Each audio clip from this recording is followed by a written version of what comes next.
All right, everybody, welcome to ANOVA Part 1. So what are we going to do?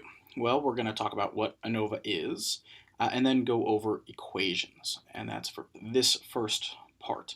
The second part is going to be an example I'll work through a little more carefully, and then the last one is going to be doing something we'll talk about later.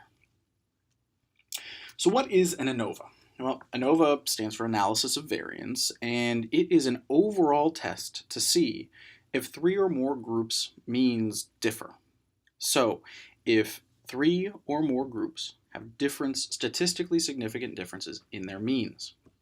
And we've done something similar to this before, where we have done t-tests to see if two groups' means are different. Well, now we're bumping that up. So in this test, we are testing the null hypothesis that the mean of group 1 is equal to the mean of group 2 is equal to the mean of group 3, and then the mean of all the way up to k. Well, k stands for number of groups. So no matter how many groups you have, because ANOVA can be done with any number of groups, you are always going to be doing this similar type of null hypothesis. So the mean of one group is equal to the mean of the second group, equal to the mean of all of the other groups. Now, what this is not is a test to tell you which groups' means are different. All ANOVA does is tell you is there a significant difference between means.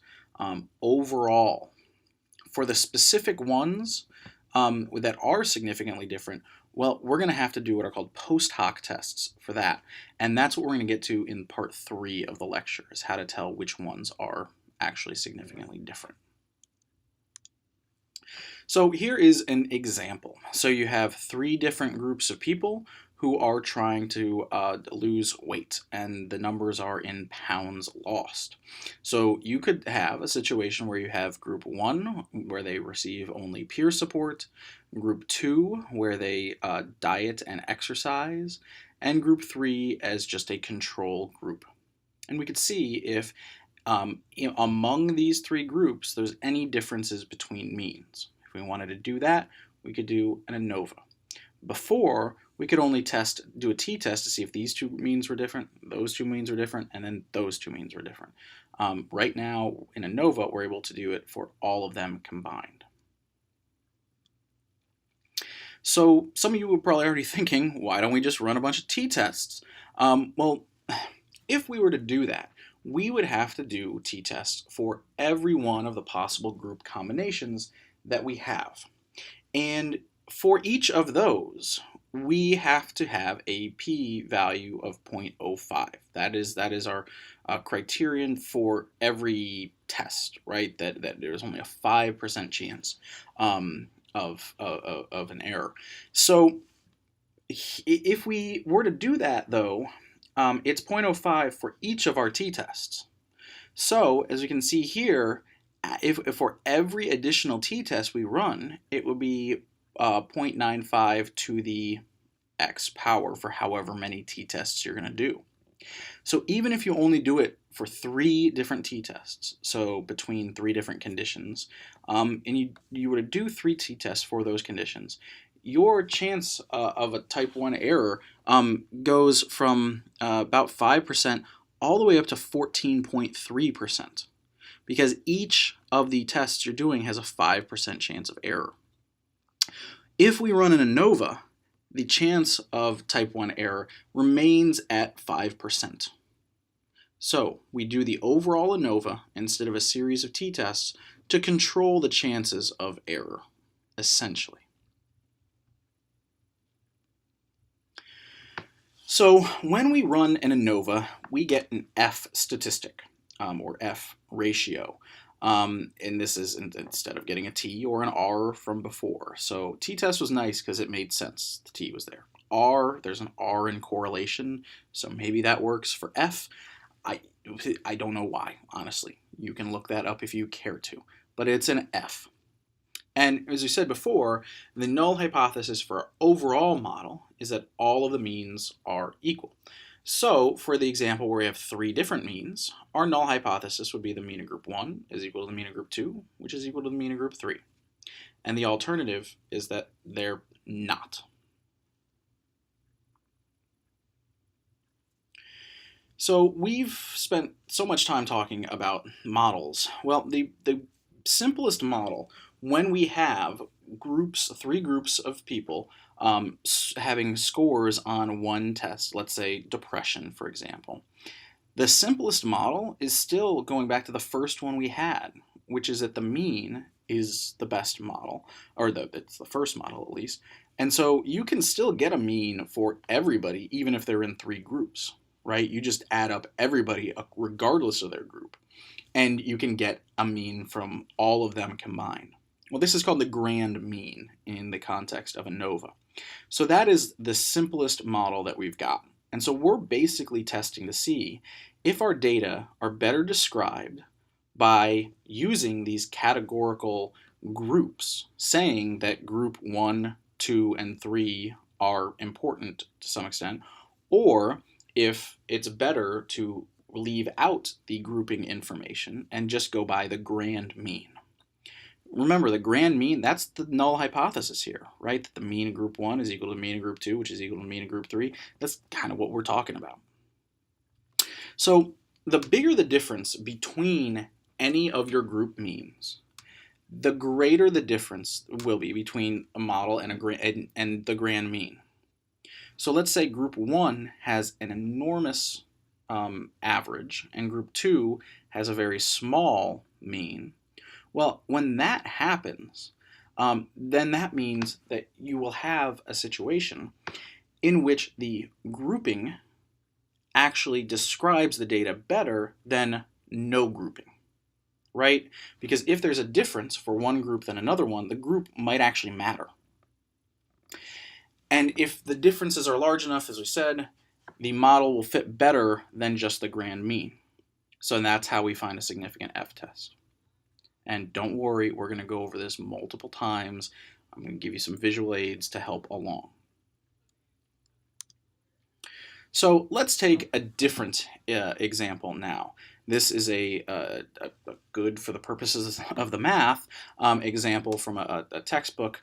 And it's where people are either getting a placebo, a low dose of a drug, or a high dose of a drug. And we want to see which group has the highest mean. Well, here are what the data could look like visually, a visual representation of the data. So you could plot all 15 of the points. So that's all of these points on the same chart, and you could find the mean regardless of their group. And that mean will be the grand mean that we've talked about before. And you've already probably picked up on this, but I put different symbols for the different groups. So really the question here is the grand mean a better description of the data than group means? So in this case, we have our grand mean, and then for each of these individual groups, we have group means. So there's a mean for group 1, group 2, group 3. This is the crux of ANOVA. What is the better way to describe the data? Is the grouping variable meaningful, or is it not? So what are we going to do? Well, it's a somewhat complicated procedure, but it's not too bad. It's not really that much worse than t-test, honestly. So there are 5 steps to get the F ratio, and then we'll do the kind of comparison that we've done previously. So these are the 5 steps you kind of want to remember, and of course you'll be have access to the formulas. So the first step is to get the total sum of squares. The total squared deviation, right? We have scores, we have the grand mean, we square them, and then add them all up. That's the total amount of squared deviation. That's when it's sum of squares. Well, it's squares because squared deviation. And this just tells you the total amount of variation within the data set. Now, this should look familiar to you before. We've done things very similar to this previously, right? This is essentially variance without dividing by n-1. That's what you're getting, is the sum of squared deviation scores. But this time, instead of just the mean, we have to specify it's the grand mean, since we're going to have several different means when we're doing ANOVA. Now, when you switch the math around, we know that variance is equal to the sum of squares divided by n minus 1. So we can also do it that way. If you get variance, you can calculate it very easily to say that, well, sum of squares is equal to the grand variance times n minus 1.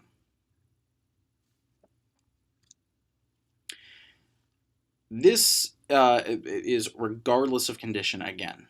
So the first step is to find the total sum of squares. In that case, it's the deviation between every score and the grand mean. That's what we're doing. We're finding the difference between your score, 3, and the average. You're subtracting that value. I'm sorry, well, you're subtracting your score from the mean. Mean from the score, and then you're squaring that. And you're doing that for every one of the values. And then you add that up. That's what the squared deviations are. They're giving you the total amount of variation. So in this case, we can, you can check my math on this if you want, but in this group, in this scenario, the total mean is 3.47, and there are 15 scores. So we'll just make a chart that looks a whole lot like the variance chart. Every score, regardless of group, subtract the grand mean, find the difference, square it, add it all up. And you'll see several times, again, you'll see this, that the grand variance is equal to this equation we've basically got right now, right? It's the same thing we're doing, but you divide by n minus 1. So we've got our variance, you can multiply it by the number of groups minus 1, and we've got our grand mean. I'm sorry, we've got our sum of squares total. So we can also see that this is a rounding difference, but when you add up all the squared differences, 43.73, 43.74, it is just, again, rounding difference. So that's what you're trying to do. And now what we're trying to figure out is, does that fit the model better than using group means to take into account the amount of variation? Now, in order to do this, we are also going to have to get degrees of freedom for each type of our sum of squares. They are usually the number of scores in our population number of scores minus 1, but in this case, it's 15 minus 1. It's just n minus 1, the total number of people minus 1. So in this case, degrees of freedom for the total the total degrees of freedom is 14. And as I said here, different degrees of freedom for different sum of squares scores. And also, I should note, you can calculate degrees of freedom at this point in time. You can calculate them later. It doesn't really matter. That the math does not change depending on when you do it. All right, so let's get step 2 down. The model sum of squares. So we're looking for the total sum of squares, then the model sum of squares. And the model sum of squares just tells us how much variation our model accounts for. So we know there are 43.74 total units of variation in the data as we have them. And we want to know how much our model takes into account. That's why it's called the model sum of squares in this case. So in ANOVA, the model that we have, as we've said, is based upon differences in group means. And so the model sum of squares tells you how much of the total variation can be explained by groups, essentially. So the values that we are getting, in this case, we are predicting them not from the grand mean, but from group means in ANOVA. So we're going to be using these scores, and we're going to be comparing the total amount of variation to how much variation is taken into account when you look at the group means separately. So here's our equation, and it looks complicated, but it's really not. Let's just take it down to its core. X bar sub k, well, remember from earlier on in the lecture, said k is the number of groups you have. So this is just the average for each group. So in our example, we have one group as the average 2.2, the next is 3.2, the next is 5. Well, those are the values that we are going to have for x bar sub k, the mean for each group. And from that mean for each group, we're going to subtract the grand mean, which is the same for everything. We've already said the grand mean is 3.47. So in the math in each of these, you're going to have the mean for your group minus the total mean, the grand mean, in the parentheses. Then you will take that value and multiply it by the number of people in the group. N is number, K group. So if you have different numbers of people in your groups, you'll have a different number. But in this case, each of our 3 groups has 5 people in it. So it's going to be 5 times the mean of group 1 minus the grand mean, and that's what we have here. 2.2, the group mean minus the grand mean. Then we're going to square that value because of the square there, and then we're going to multiply it by n, in this case 5. If you had 10 people in group 1, it would be 10 here. You can have different numbers of people in groups in ANOVA. So unless all of them are the same, you're going to have at least one different n value. Then you're adding up all of these that occur. And what this means is k is the number of groups. You start at 1, so you go from 1 up to however many groups you have. Well, we have 3 of them. So we're going to be adding up all 3 of these.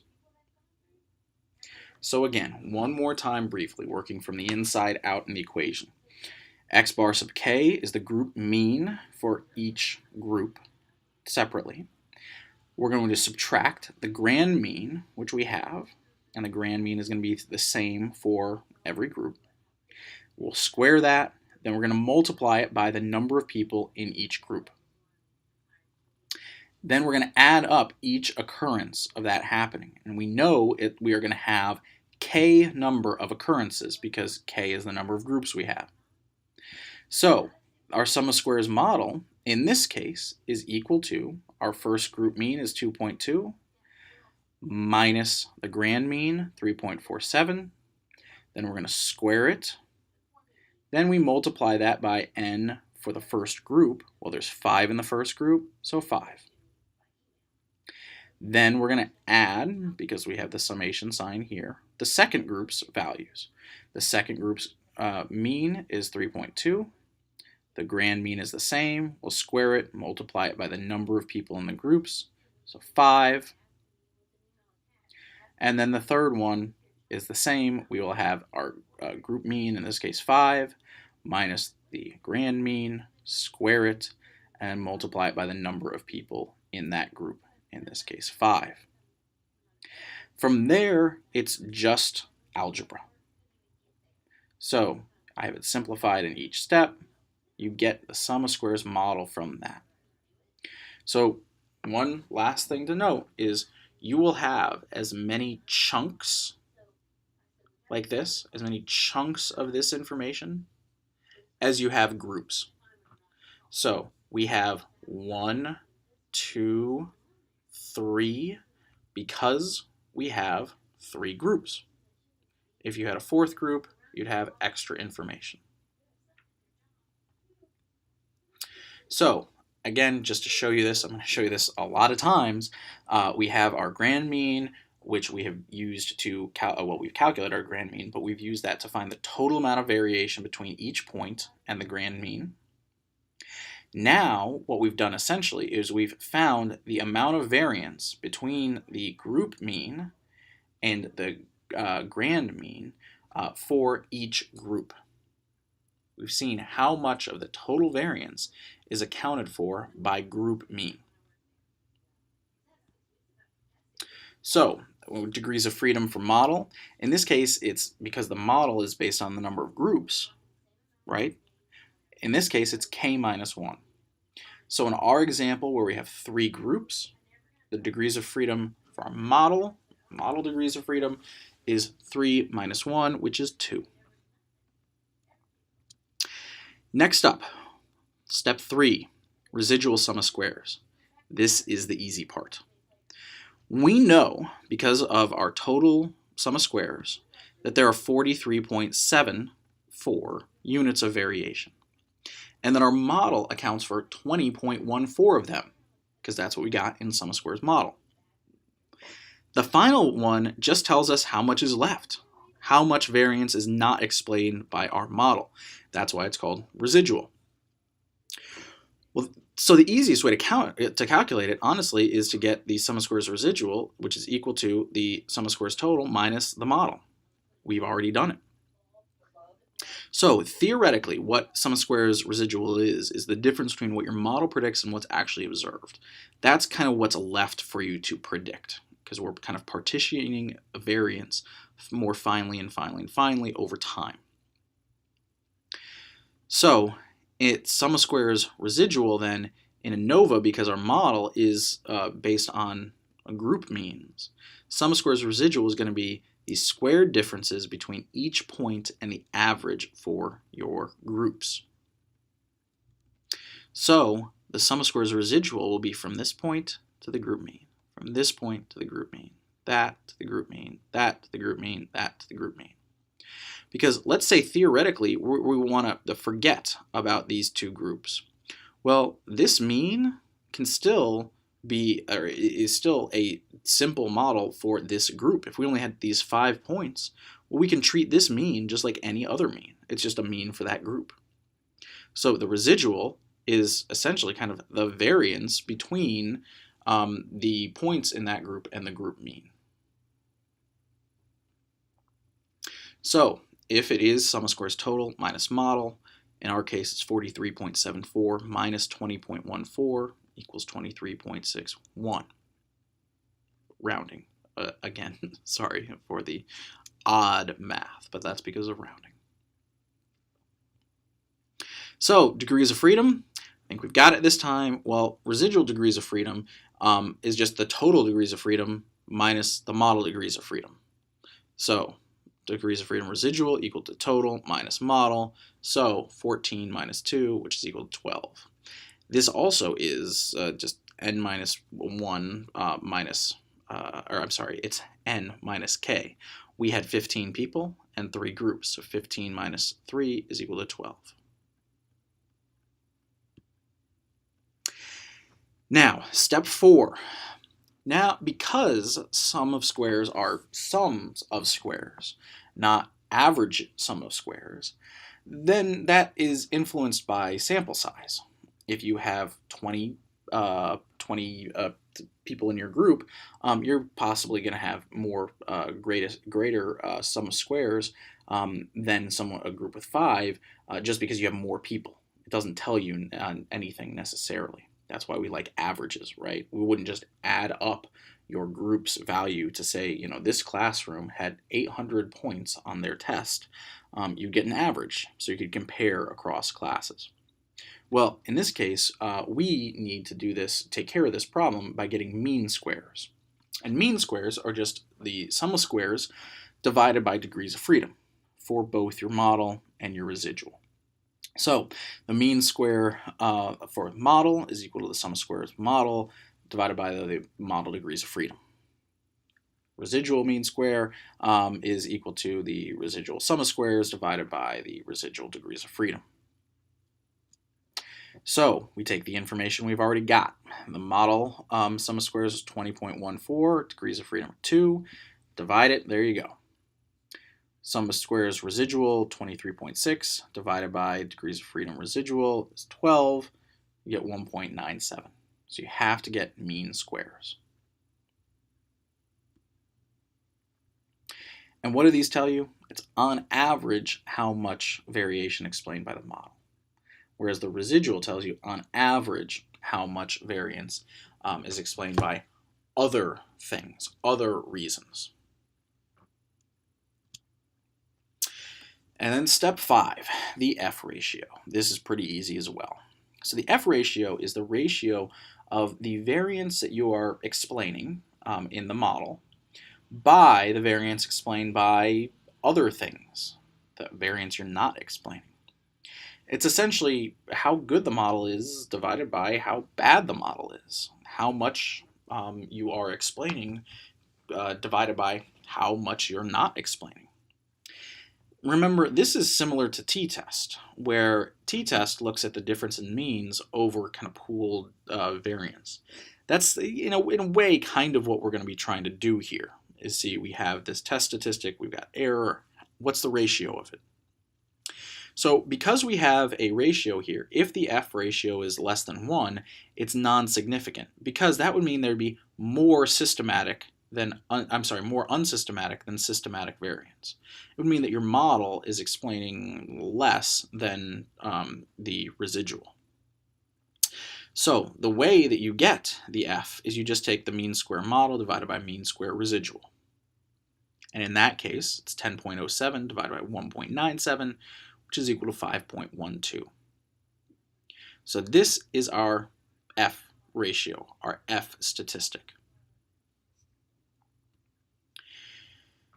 So now we know that just logically, if the F ratio is less than 1, it's non-significant, but we still don't know which values are actually going to be significant. So just like with t-test, we're going to compare our values to a chart given certain degrees of freedom. Now in t-test, you had only one degrees of freedom value. We have two. We have degrees of freedom model and residual. So this is going to be a little bit more complicated. So our chart is going to look something like this. And now, instead of having, like in the t-test, where there were different columns for different alpha values, well, now we actually have different charts for different alpha values. So this chart is for alpha is equal to 0.05. And we have here, because of the way that the F distribution works, it's not always going to be things that we have covered so far. There's more to statistics than what we've talked about. The way that you read this is degrees of freedom n over degrees of freedom d, which is just numerator and denominator. So we know that we have 2 in our numerator. Our model degrees of freedom is 2. And we have 12 in our denominator. So the critical F value is 3.89. So what do we conclude here now that we have 3.89 as our critical F value?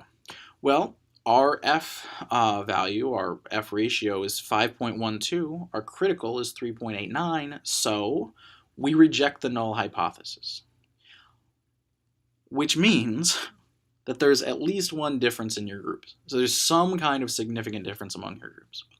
But we don't know where it is. We don't know which group is different. That's why ANOVA is referred to as an omnibus test. It's an overall test. It tells you if, in general, there is at least one significant difference. But we don't know where it is yet. Here are all the equations you will need to know, kind of from most complicated down. And you'll see a lot of these equations are not particularly difficult. It's just knowing kind of the steps to go in. And really, you can kind of almost work backwards. If you know you need to get F, you know you need mean square model and residual. Well, what's mean square model? Well, sum of squares model divided by degrees of freedom model. Degrees of freedom model is right here. Easy to calculate. Sum of squares model is here.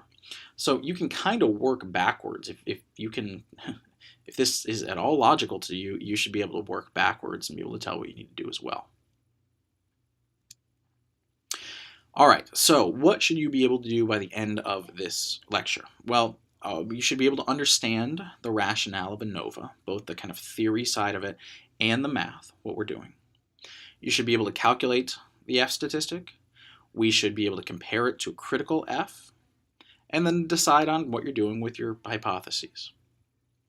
That's what our goal is by the end of this. If you have issues in particular with the math part, that's what part 2 is going to be. And then part 3, again, we'll be looking at post hoc tests very briefly, just so we can have an idea of how we can find where the actual group differences are.